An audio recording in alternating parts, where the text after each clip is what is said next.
is me, your very good friend Woody, welcoming you back to another episode of Cooking with Woody in Woody's kitchen. This is it. I'm standing in it right now.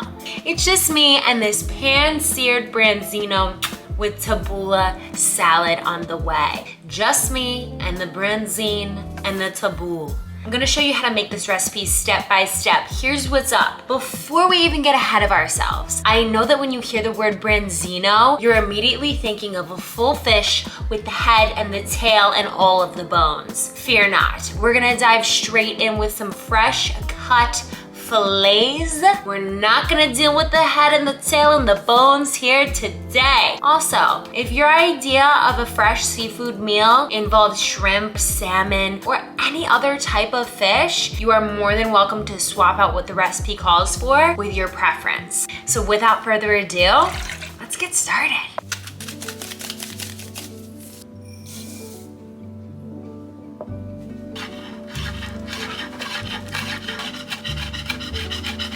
Three hours later. I love cooking. I freaking love cooking so much. And the only thing I wish when I'm like here in the kitchen chefing up and making these amazing recipes is that you were all honestly here, present, to share them with me.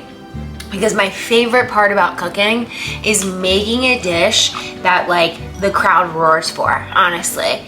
Nothing feels better to me than making something so delicious that everybody's like, oh my God, what's in this? Wow, it tastes so good. Keeps going back for seconds. And I'm like, yeah, man, I made that. Keep eating it up. Keep filling up your tummy. It is the most gratifying feeling to create a delicious dish that people can enjoy and they're gonna remember and they're gonna come back to and they're gonna want again.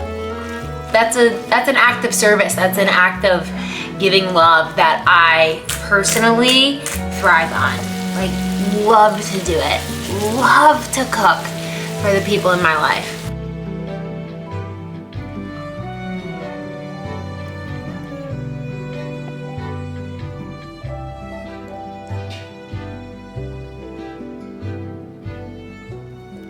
The moment has arrived. I am about to sink my teeth into this flaky whitefish and this super fresh tabbouleh salad. Let's give it a go. Cheers.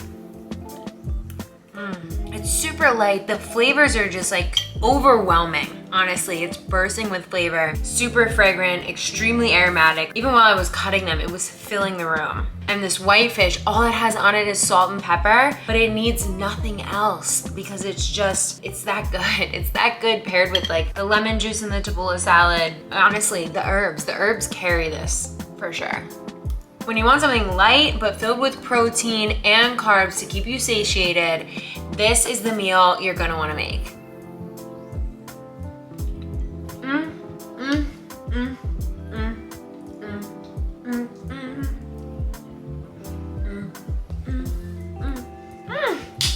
You know I gotta crackle bananas, Benny. If there's one thing I know, it's that I'm probably gonna have carpal tunnel after chopping those herbs. It took me so long. Is there a better solution? Maybe there's some sort of device created out there for herb chopping. I stayed chopping, I was chopping, and then I chop some more. Chop some more. This one's good. This is like the perfect blend between light, refreshing, but also hearty and full of flavor. This is a nice meal. I'm so into it. You're gonna be into it too. I will say this is probably not the meal you wanna make if you're like gonna be on a date, if you're inviting someone over to have a close contact conversation. All of these fresh herbs are gonna be all up in your teeth. So unless you plan on having a conversation like this, be warned. Don't say I didn't tell ya, because I'm hitting you with the PSA right now. The call to action, the CTA. Don't eat tabbouleh on a date when you're trying to find your mate. What rhymes with tabbouleh? I'm not sure. All that's missing from this scene right here is you in the room having a little bit of tabbouleh.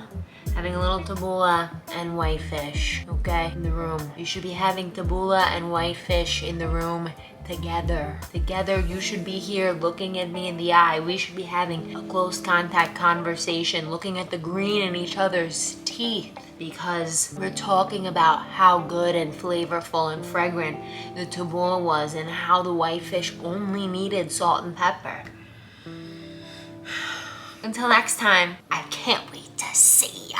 Go enjoy your tabbouleh and whitefish. Mwah.